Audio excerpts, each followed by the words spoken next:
Presiden Prabowo Subianto mengeluarkan jurus taktis di hadapan sejumlah menteri dan ratusan peserta yang hadir dalam sarasehan ekonomi beberapa waktu lalu. Langkah satset itu dikeluarkan terkait kebijakan tingkat komponen dalam negeri atau TKDN yang selama ini dianggap menghambat daya saing industri nasional. Penerapan TKDN yang kaku memang dianggap menjadi biang keladi lambannya pergerakan produksi. Prabowo menilai aturan TKDN yang terlalu dipaksakan membuat produk dalam negeri kalah kompetitif dibandingkan produk luar negeri. Prabowo ingin kebijakan TKDN tidak lagi bersifat wajib, tetapi perlu diganti atau dilengkapi dengan skema insentif agar lebih fleksibel. Perusahaan yang menggunakan komponen dalam negeri dalam jumlah besar diberikan insentif pajak, subsidi, atau kemudahan akses pasar. Mereka tidak lagi dipaksa mengikuti angka minimal tertentu sesuai komponen TKDN. Memang deregulasi itu saya bertekad untuk terus memangkas, menghilangkan sistem perizinan yang berbelit-belit, yang terlalu banyak, ya kan? Ini menjadi mission ya, jadi mission kita harus laksanakan. Saya kira ini sudah benar sekali. Saya tertarik yang Anda mengatakan apa itu neck to neck atau eye to eye. Saya kira terima kasih minta masukannya, itu luar biasa. Saya sudah sebelum Bapak bicara saya sudah kasih instruksi ya, TKDN sudahlah ya, niatnya baik ya kan, nasionalisme. Saya kalau saudara mungkin sudah kenal saya lama ya, mungkin ya, dari saya ini mungkin paling nasionalis ya. Saya pokoknya kalau istilahnya dulu, kalau mungkin jantung saya dibuka yang keluar merah putih mungkin, tapi kita harus realistis, iya kan? TKDN dipaksakan, ini akhirnya kita kalah kompetitif. Saya sangat setuju. TKDN fleksibel sajalah, mungkin diganti dengan insentif, ya.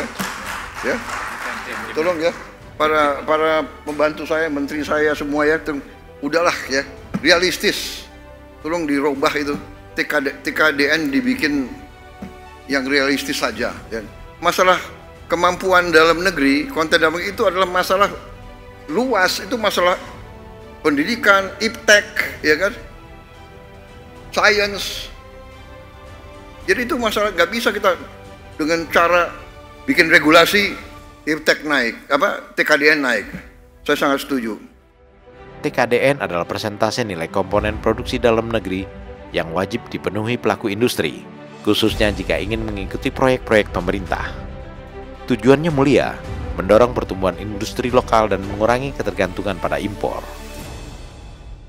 Masalahnya, pada praktik di lapangan, TKDN yang terlalu tinggi justru memperlambat proyek dan membuat biaya produksi membengkak.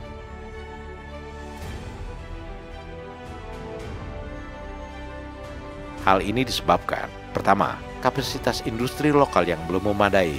Beberapa sektor seperti energi baru dan terbarukan atau transportasi masih sangat bergantung pada komponen impor karena pabrikan lokal belum bisa memproduksi teknologi atau bahan baku dengan kualitas dan kuantitas yang dibutuhkan. Kedua, kendala waktu dan efisiensi. Misalnya, pada pengadaan kereta rel listrik, TKDN tinggi membuat perusahaan harus menunggu lama pasokan dari dalam negeri, sementara kebutuhan armada mendesak. Kasus pengadaan kereta rel listrik oleh PT Kereta Komuter Indonesia atau KCI menjadi contoh nyata hambatan dari kebijakan TKDN. Keterbatasan pasokan dari produsen dalam negeri, PT Inka yang hanya mampu memenuhi sekitar 45-50% TKDN karena masih mengimpor banyak komponen. Akibatnya, PT KCI terpaksa mengimpor KRL bekas dari Jepang untuk menggantikan armada yang dipensiunkan. Agar memenuhi unsur TKDN, sesuatu yang sebetulnya tidak dilakukan juga tidak apa-apa, beberapa komponen dari KRL bekas tersebut diubah atau ditingkatkan dengan komponen lokal, seperti blok rem, cat bodi, dan interior. Ketiga, investor asing enggan masuk. TKDN tinggi kerap menjadi penghalang bagi investor asing yang membutuhkan efisiensi dan kepastian pasokan global dalam produksi mereka. Kebijakan pelonggaran TKDN ini bisa meningkatkan daya saing industri nasional, sebab perusahaan lokal lebih bebas menentukan kombinasi produksi yang efisien, baik lokal maupun impor, sehingga daya saing terdorong sekaligus mempercepat adaptasi teknologi tinggi. Selain itu, pelonggaran TKDN juga akan menarik investasi global karena tidak dibatasi oleh kewajiban TKDN yang tinggi. Lapangan kerja pun akan terbuka lebar dan posisi Indonesia di rantai pasokan global menjadi kuat. Satu hal yang penting lainnya, bisa mempercepat proyek strategis nasional energi baru terbarukan seperti solar panel, turbin angin, dan proyek infrastruktur. Realisasi lebih cepat karena pelaku industri bisa langsung mengakses komponen dari luar negeri jika dibutuhkan. Pada akhirnya, kebijakan yang adaptif terhadap realitas industri modern bisa mempercepat pertumbuhan ekonomi tanpa mengorbankan kualitas dan kecepatan pembangunan. Revisi TKDN memang bertujuan meningkatkan efisiensi dan daya saing industri nasional. Namun implementasi kebijakan ini harus dilakukan dengan hati-hati dan disertai strategi yang jelas untuk memastikan bahwa industri lokal tetap berkembang dan tidak tergantung pada impor. Sebab Prabowo tentu tidak ingin jurus taktisnya berjalan tanpa hasil yang baik.